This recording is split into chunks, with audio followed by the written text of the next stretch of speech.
Hi again, everyone. Welcome back to the Salt and Sauce podcast, looking at the fortunes of Hearts and Hibs, rival clubs in Edinburgh, from the perspective of two best friends who support either team. Robert, it's one of our more depressing episodes in a while. Both teams laughing at each other at different points over the weekend with the Scottish Cup. We'll come to that in a little bit, though. I wanted to start off, we'll go in order because we're yet to review Hearts St Mirren, which was midweek last week. Did you manage to catch the game at all, the St Mirren game? Yeah, I did actually. I watched it. Yeah. I actually didn't. I caught the highlights of it after, obviously, but I work Wednesday night, so it's a real pain. I can't go to the games. I can't even watch them. But from what I saw, from what I hear, I thought we were brilliant.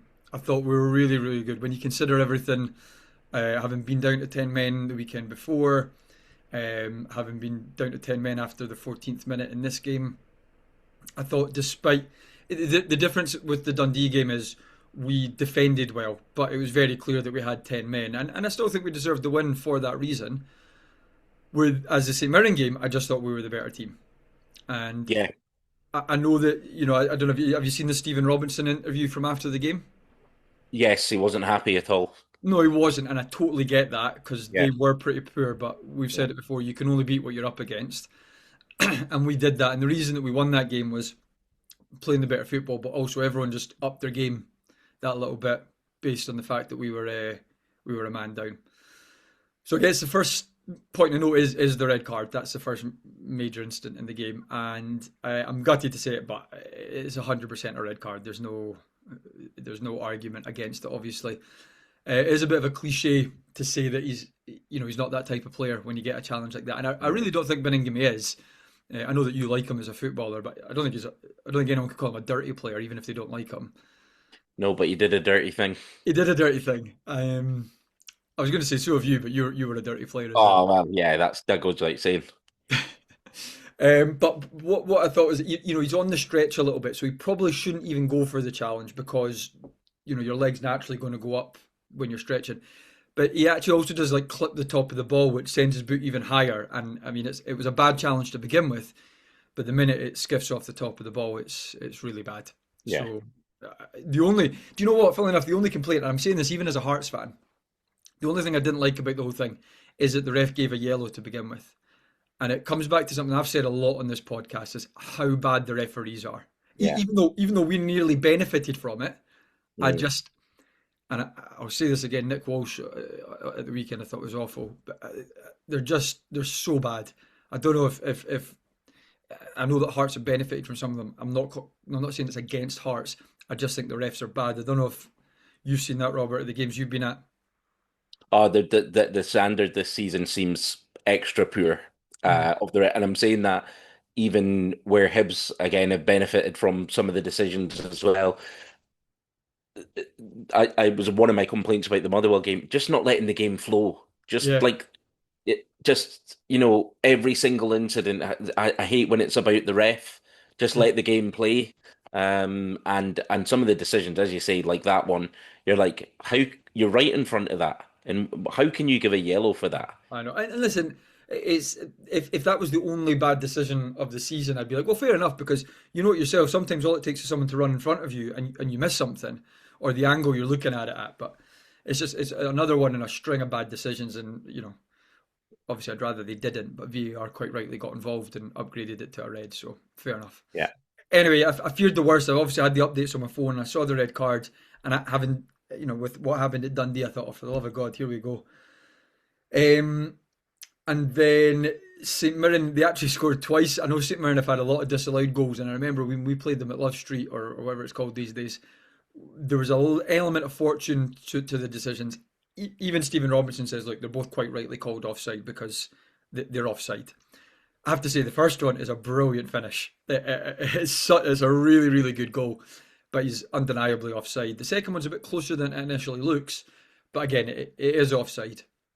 So I saw someone say we were riding our luck in the sense that they're nearly getting in, sure, but you know the goals were never going to stand. Um, so 0-0 at half time. I remember thinking, I don't know how the game's going because I'm only getting updates on my phone, but would I take a draw given that we're down to 10 men? And I thought, nah, we're at home. Tynecastle midweek with the lights and all that, and St Mirren have not been going great since winning the cup. I probably wouldn't take a draw actually, and not that it was down to me, but obviously that turned out to be the case that we could go on and win the game. The first goal was a really nice goal, actually, a really nice bit of build up. The one thing I particularly liked about it was St Mirren actually get control of the ball again. Well, kind of control. It's bobbling around a little bit. But a player who I really like as a footballer, Blair Spittle. I think he's technically very, very good, but I always wondered if he lacked like a bit of heart, a bit of drive. He's kind of the opposite of Cammy Devlin in many ways. What I liked about it though is that there was a slightly heavy touch from the St Mirren player, and so the ball's there to be won, and he steps onto it rather than stepping back and inviting them onto you. He takes the chance and he gets the ball. Nice little 1-2 with Kizardidis, and this is where again, say Braga might shoot from that angle, or he might flash it across goal, or just hit it really hard. And I'm saying that even though I love Braga, Spittle's got the composure to pick out a pass, and I think if there's anyone you want there, it's Shankland to stick it into the corner. And It's a good finish, to be fair. yeah, because they're quite difficult when you're Yes, very. trying to get across them to the far post. But he's a man that can do that, and it's a very good goal. So 1-0 when you're buzzing, the stadium's electric, but you've then got something to defend. Do you sit in and defend? I think we showed up a little bit, but certainly nothing like Dundee. We were just more. We have made the substitutions that we could have made in the first half, gone down to 10 men. But then we deservedly get a second. I think it's on the front foot. It's this time Kabori does really well. He's got about 5 defenders around him, but he's the one that's managing to get the header. Magnuson again, similar to Spittle, he could back off, but he doesn't. He steps onto it, he gets the ball. Brady plays a nice pass to Milne. Milne, reasonable effort, decent save, and it lands right at Magnuson, who just nods it into the net. And it was nice for Magnuson because, quite rightly, he got a bit of criticism for his performance at Dundee. He wasn't very good that day, but really nice to see him get a goal. And sure up the victory at that point. And the celebrations were just wild. It was Tynecastle on its day is brilliant, and it was very much on its day. So the only down point is the referee unable to see quite a blatant red card, and me unable to see the whole game, being stuck at work. But brilliant result, and what seemed like an easy run of fixtures in terms of Livingston, Dundee, St Mirren, quickly through poor finishing at Livingston, but then through red cards at Dundee and St Mirren, it could easily have been less than the 9 points I was looking for. But we leave there with 0 goals conceded, 9 points in the bag, and just perfect run of fixtures in some ways. A couple of down points from that is suspensions. Obviously, I know Gordon came in and did brilliantly, but Schwolow suspended. You'd rather have them available. Beningame will now be suspended for the Celtic game, and Devlin picking up a bad injury at the end of the Dundee game. I mean, to lose Beningame and Devlin, we'll come on to it later for the Celtic game, is a huge blow, and that topped up with a couple of injuries from the cup game, which we'll come on to. Bit of a sour taste, but listen, the points are in the bag, and we'll go again next week. Yeah, Is I that think I was looking at that as a kind of obviously wanting Hearts to lose standard. at least you're honest? But I think to come through those games, and obviously, the red card was crazy from Beningame to do that, but to then regroup, and as I said, it looked like Hearts had the extra man. Obviously, the tight offside calls. We've been over that with where we kind of stand with them. But I think how you reacted, it certainly in the second half, where it would have been easy to drop, it would have been easy to, just go one up front, change to a kind of defensive formation. You've got to say fair play to Hearts in that second half. St Mirren were poor, but you can only play against what you're playing against, and you're a man down.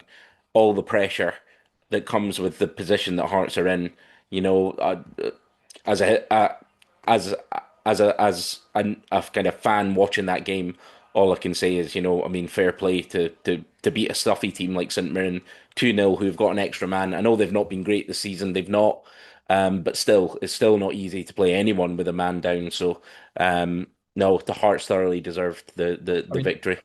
it's a good result, 11v11 to beat St Mirren 2-0 Yeah, because they've been do you know what? I thought they'd been a bit of a bogey team.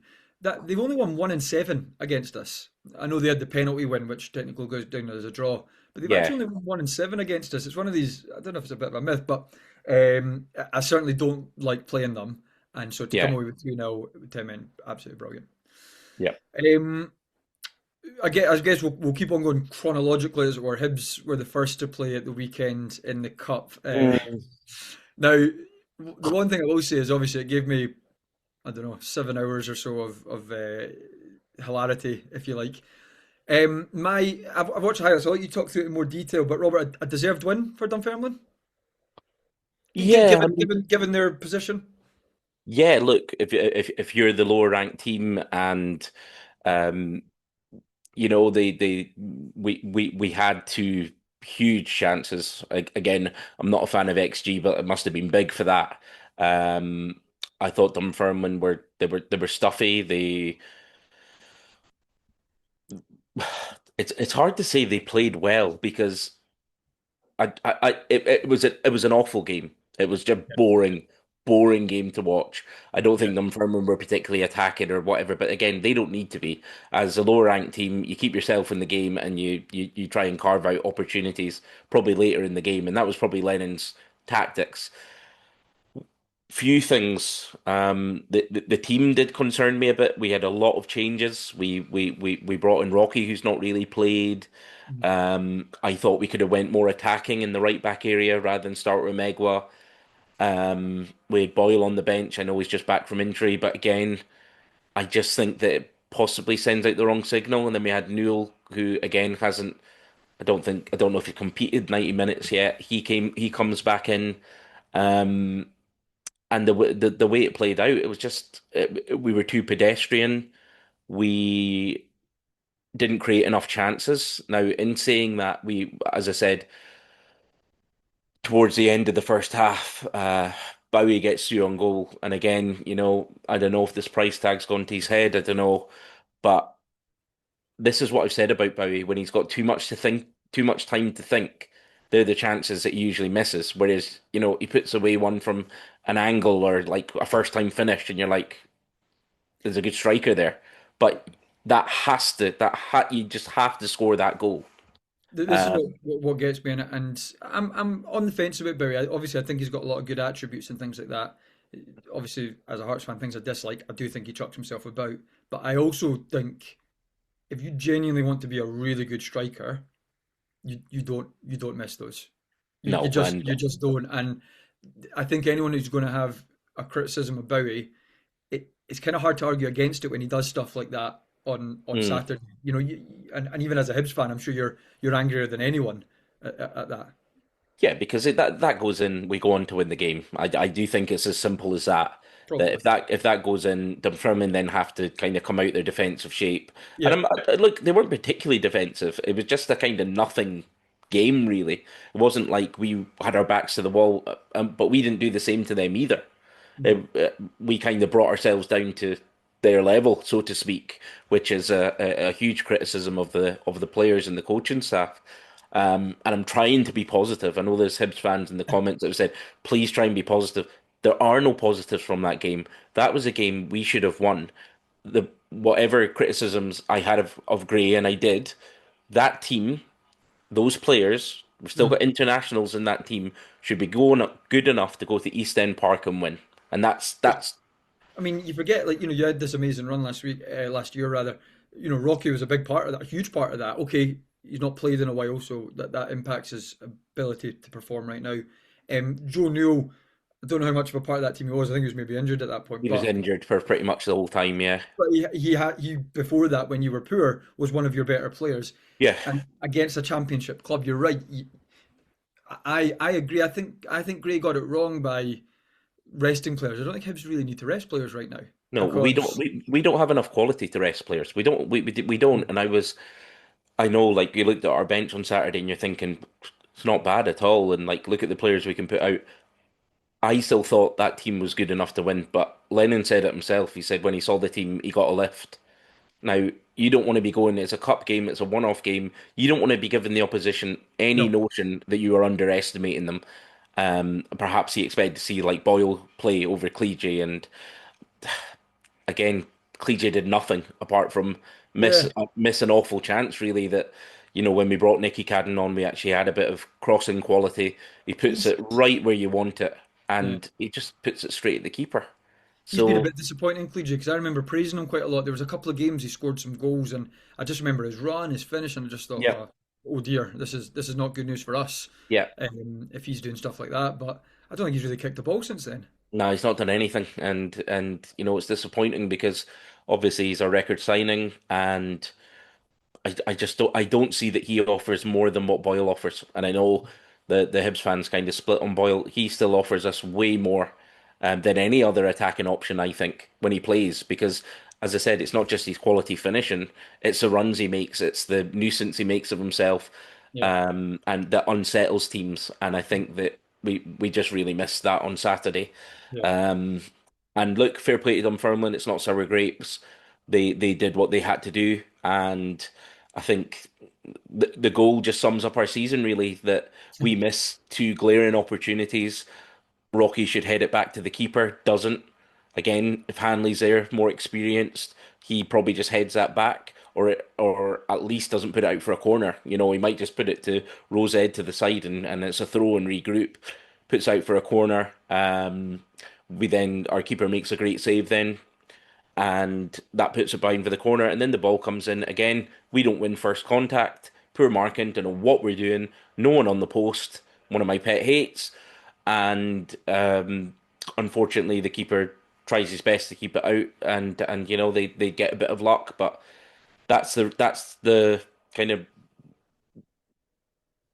risk that you run in terms of yeah. if you don't put teams away, you give away corners, anything can happen, and that's what it did. And look, it was a bit unlucky, but also we should get first contact. We should defend that better, send it into extra time, and then keep ourselves in the tie. But I just said to myself when that goal went in, I said if that doesn't sum up our season, I don't know what does. And I've seen a few people concentrate on the league. Like we've got fourth place to play for. If we're Yeah. being if we're Concentrate if on the we're league. being realistic, first, second, third's gone.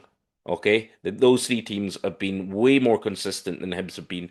We have been good for a couple of games and then poor result. Good for a couple of games, poor result. We are not putting together any type of form, and I know we're unbeaten in I think it's five in the league, but they have not been all wins. You know what I mean? If we're coming in with five wins, I might have a different story. Again, we've not sorted out the right wing back position. We've not got another striker in, and again, that creative midfielder. We still need another one. Just so I've seen a lot of people say Gray has no plan B. We're so predictable. We're so predictable in how we play that you shut down our left hand side. We've not got another attacking option unless someone does something, out the ordinary, which again hasn't happened enough either this season. Yeah. But if anything, that just highlights the squad isn't good enough for where we want to be. Now, as I said to you, we're in a battle with Motherwell for fourth, and I think that depending on how this window goes and who Motherwell keep or buy, I think it's going to be very tight, and it could come down to the top six fixtures of who gets that fourth spot. But Mm. that was a huge opportunity to get to Hampden. You look at some of the teams that are still in it.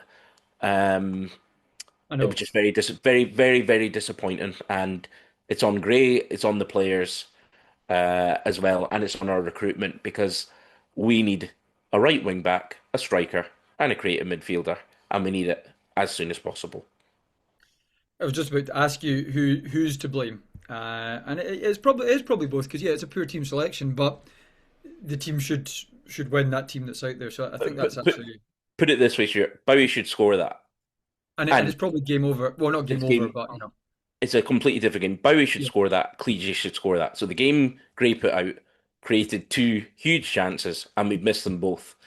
And at and that's on them. that's on them. But at the end, that's on Rocky, on the keeper, not communicating, giving away a corner in Yeah, the last minute. And again, we switch off. And I think that's four or five times this season. We've conceded a last minute winner for the other team, obviously, Mm. but it's inexcusable. It's just really, really, really poor. And as I said, I can't. There's nothing positive I can take from that. Nothing.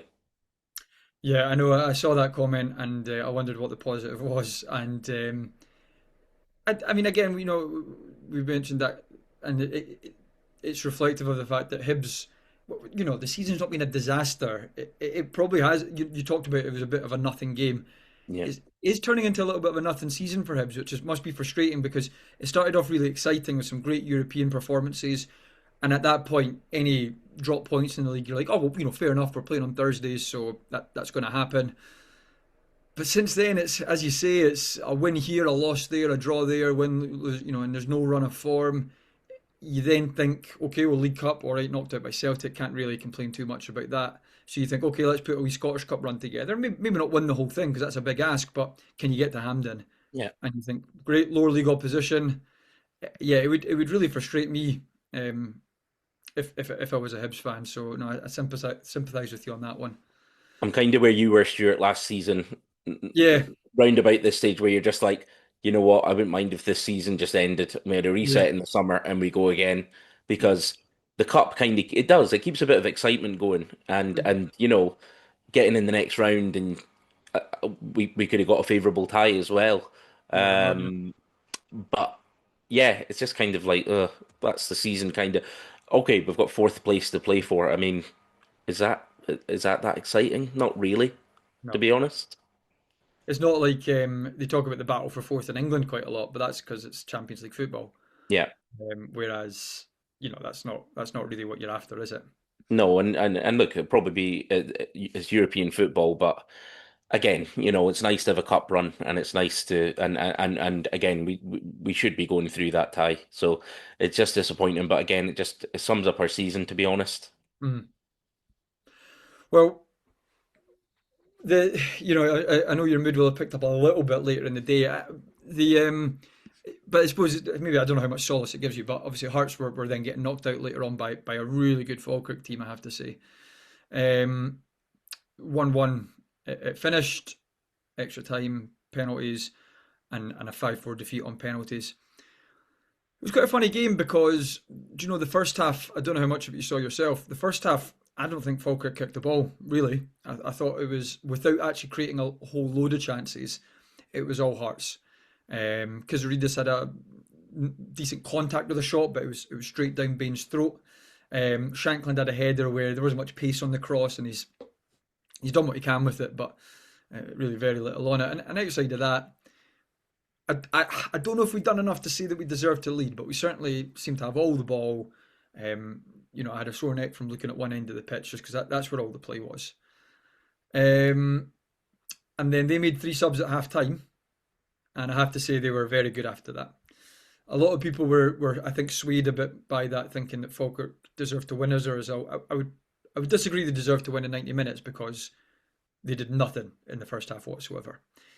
But it just completely reversed in the second half. They were very, very good. The first moment to note though is our disallowed goal because I thought we were quite poor on Saturday.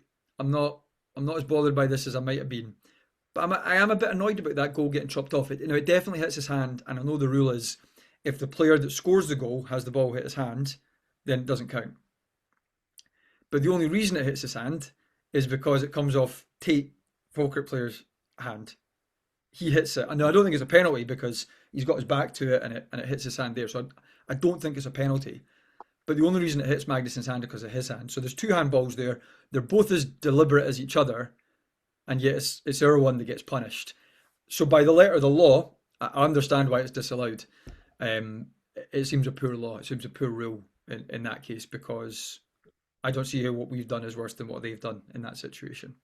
But as you say, anytime it hits the scoring player on the arm, Yeah, it's disallowed, and they don't look at anything else really. They don't yeah, look at whether it was accidental, whether they're away from their body. You always hear the natural body position.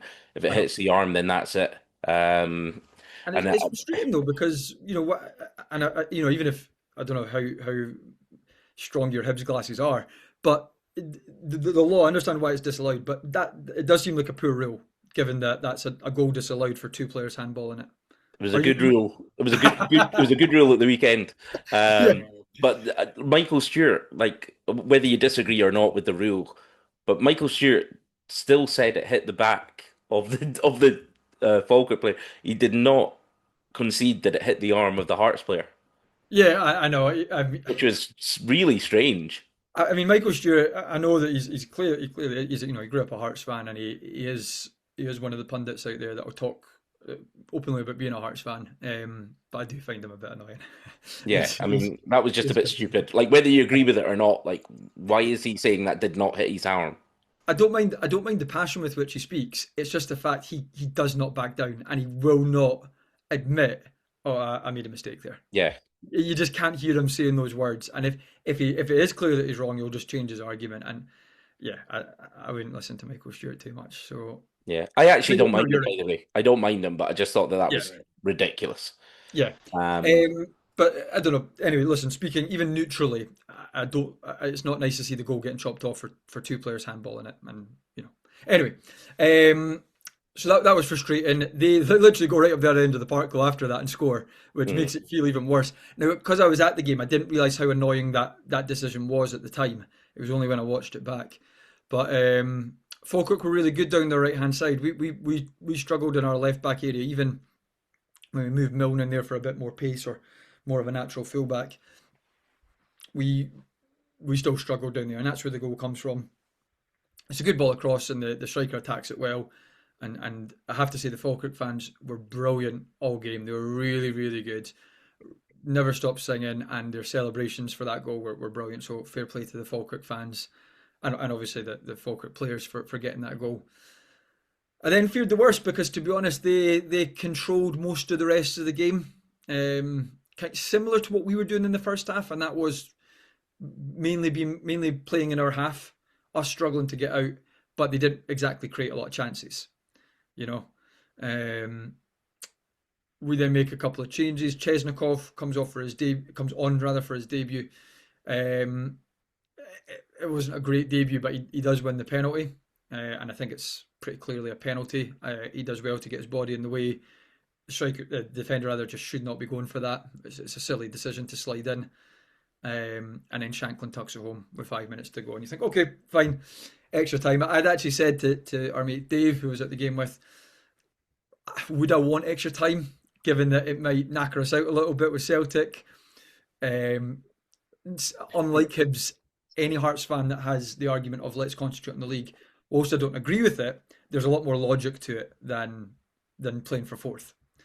yeah. Would you say a soft penalty? Would you say Chesnikov is on his way down, maybe No, of the soft variety? no, I thought it was a little bit soft, but anyway. I thought you might. No, I think he's looking to shield the ball and get his back in, and then the striker slides in. I keep saying the Mm. striker, the defender slides in, and I think it's a really poor decision from the defender. I think Chesnikov puts his body in the way to protect the ball, but that's why you do that so that the defender can't get to the ball, and it's poor defending personally. It is. You give the ref a decision to make, but I'm putting that in the soft category. Uh, there you go. There's a shot. You must have graduated the same time as Nick Walsh, who was poor all game. By the way, he's just awful. Anyway, for me, it is a penalty. I've seen worse tackles in the box, but it's a definite penalty, and it's tucked away nicely by Shankland. So you go into extra time. The pattern of the game can't really remained the same, if I'm honest, and that is that Falkirk seemed more up for it than we were. We struggled a bit. One of the things we then had, of course, was Shankland pulling up. He's now out for the Celtic game. Um, McInnes said that he's got a history of recovering a bit quicker than average for these things, but with muscle injuries and Shankland not getting any younger, it's a slight concern there. Beningame got a bit of cramp, but to be honest, he's suspended anyway. So even if whether it's just cramp or even if it is something a bit more serious, he's got time to recover. But you just start to worry, going, oh God, that's Devlin, Beningame, possibly Shankland all missing from the Celtic game. That's a big blow, as well as the likes of McEntee might be back in time, Ajew maybe back in time for the bench, Kingsley will be out, Borchgrevink is out. Not that he's been playing much, but it's good. You'd rather have players available than unavailable. So that anyway started to play on your mind a little bit, and it's all of these things. And at the end, the game peters out. Falkirk have a couple of chances. They have one big chance actually. It falls them in the box. He kicks it straight at the goalie, and then we get a block in. They have a shot from distance. There's a decent save that Frolov pushes wide. I wouldn't say either team was peppering the goal at any point. Spittle has a free kick that goes just over. Yeah, pretty uneventful extra time. And then, yeah, it goes to penalties. And I have to say, the Falkirk penalties, well, all the penalties were tucked away quite nicely. I don't think the keeper at any point will be going, I should have got that one. I thought they were all, Apart from Cabangu's penalty, that just arrives on my front lawn here in Dublin. well, that's the thing. That's the one that the keeper would have struggled to get to the most because, I mean, that's one way to put it past the keeper. That You know, is. I'm going to say the keeper's never getting that. He is never getting that. He's never getting it. Oh, it's a bad penalty. It is. I've always had this theory. I don't like left-footed penalty takers. I Mm, never have. I'm the I same. never I'm the have. same. And I don't know if it's because I'm right-footed that you can't picture Yeah. the technique. I don't know if it's that, but I'd love to see the stats. I think they miss more than right-footed players as a percentage. But anyway, the other thing I would say about Cabangu taking it is, whilst Cabangu has got attributes, he's strong, he's quick, and all these sorts of things. I wouldn't describe him as like a composed striker of the ball Mm, mm. in the way that Shankland is, in the way that Spittle is, in the way that even if I look at the Hibs team, someone like Joe Newell, like he's a nice striker of a ball, even if he's got other Mm. flaws. Kabangu, not for me, is he's not that type of player, and it showed. It's a bad penalty, and that's proved to be the costly one. So, Talking about penalties as well, by the way, if there was VAR at East End Park, we would have had a pen as well. oh really? Yeah, the the ball hits the other hand. It's not the hand supporting the defender, but it hits his right hand, and we would have got a pen if VAR was there. I'm pretty sure. But Oh anyway, that's. I yeah. don't want to make excuses because I've been over that. We should still win the game, but that's just All the more frustrating though, because yeah, obviously, if the irony is, if you're playing a higher up team, you do have VAR. yeah, VAR, yeah, yeah. So the penalties here, I thought the Falkirk penalties were actually really good. I thought the Hearts ones were too. It was That's what I just was just going to say. Kabanga's. Apart from Kabangus, Yeah, it was good, but look, it improved my mood slightly. one percent. Because obviously, you go on Twitter after the Hibs are out, and there's a lot of Hearts fans, and if you're one of them listening in, learn your lesson from this because they were giving it the big one about Hibs that and all that stuff, and then forgetting that they had a difficult tie to play themselves. And I think there was a few deleted tweets sure come the end of that game. I would defend the Hearts fans, and I'll say this for Hibs fans as well, for a couple of things on that, and that is that it's still funny Hibs losing to Dunfermline. Like that still amuses me, regardless of what happened to us. But that's what it is. That's Hibs have done that in the past. They Oh no, absolutely. Hibs had the relegation party at Tynecastle, and then As lost, and then got relegated. It's the all-time greatest climb down I've ever seen. So I don't know. I'm not saying that to rub it in. I just think that's what it's like being a oh fan. no, So it is, and you're reactionary, but I certainly wouldn't be someone that would I would have waited till Sunday. yeah, If wait I till was still on Sunday. Twitter, I would have waited till Sunday Like before there was an saying Aberdeen fan that said both Edinburgh clubs out. Uh, I'm not tweeting just now because obviously they had their game. But then yeah, he's like, right, I can tweet now, haha. yeah, Like that's that. It's all good. It's all yeah. good. But that's actually sort of almost self-deprecating. You're having a laugh at himself at that point. So fair enough. Yeah, yeah, yeah. All in good spirits, and which is actually the whole thing of this podcast is that it can be done in good spirits compared to some other clubs Of course, of course. Both completely biased, but you know, it's without aggression or anything like that. exactly, exactly. So, so Hibs dumped out unceremoniously. Hearts robbed of their place in the fifth round. Is the ultimate summary here. But I have to say, for both clubs, the Scottish Cup was obviously a real shot at silverware this year, Yeah, and just a poor weekend for both teams. absolutely, absolutely. Poor weekend, and again, like I'm trying my best to be positive, and I hope that we're obviously away to Falkirk on Saturday. Their tails are going to be up. They're playing good football. Mm. They'll really fancy their chances. Hibs going there. Um, but again, we should have enough to beat them. full strength. Don't muck about with the team. Yep. As I said, we're I don't know what we're doing in the transfer market, but we really, really need to pick it up and get a few bodies in. Um, but even if we don't, we should still have enough to go and get a result at Falkirk. A draw wouldn't be the worst result, but I'm expecting us to go there and win. Now, do I think we will? I don't know. I'd probably say it's going to be a draw, to be honest. But So that was a scene of one of we your should. yeah. That was a scene of one of your famous, bad Meltdown. results. Yeah. Mm. And Um, again, I like Falkirk a bit more after Saturday night, but um, I don't know. I don't know. Yeah, I'm going for a draw, but my head is saying 2-0 Hibs. Sorry, my heart is saying 2-0 Hibs, but I think it'll be a 1-1. no, I think that's fair enough. Heart Celtic. Well, quickly, I suppose on Hibs Falkirk, I'd probably have to go for a draw too. I think it would sum Hibs up. Not like a terrible result, but also just you know Yeah, where does that leave you really? average. Exactly. Yeah, Hearts Celtic. That's probably the headline, isn't it? Going into next weekend.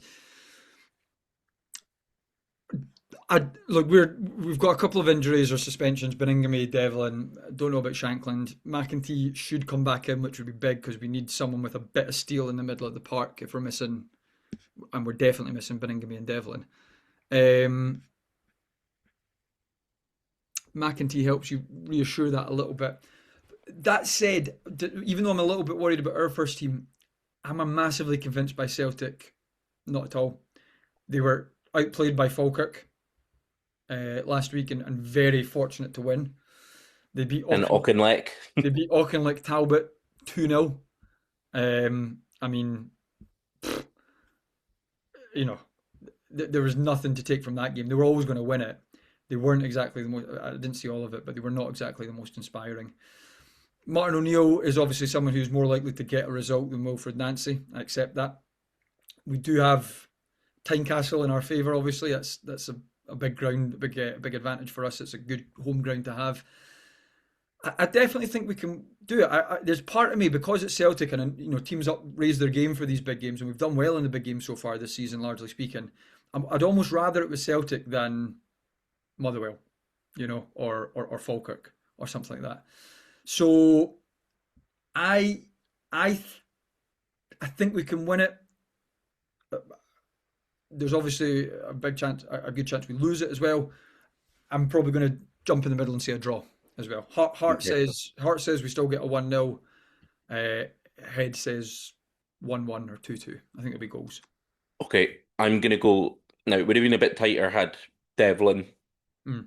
Beningame and like if you're without Shankland as well, that's going to be massive. But I think Shankland will play. I think there's a bit of mind games going on. I think he'll play. I would love a bit of mind games. But yeah, I think Celtic are going to grind this out. I think they're going to win. Yeah. It's in a way a more important fixture for them because obviously they're playing catch up, Yeah. and I think the Martin O'Neill factor. I think.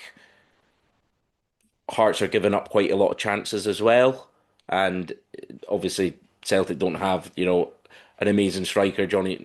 They've Kenny, but they do have other guys like Maeda and things like that. That if they get a Hebron. chance, they'll score. So I'm going for a 1-0, 2-1 Celtic.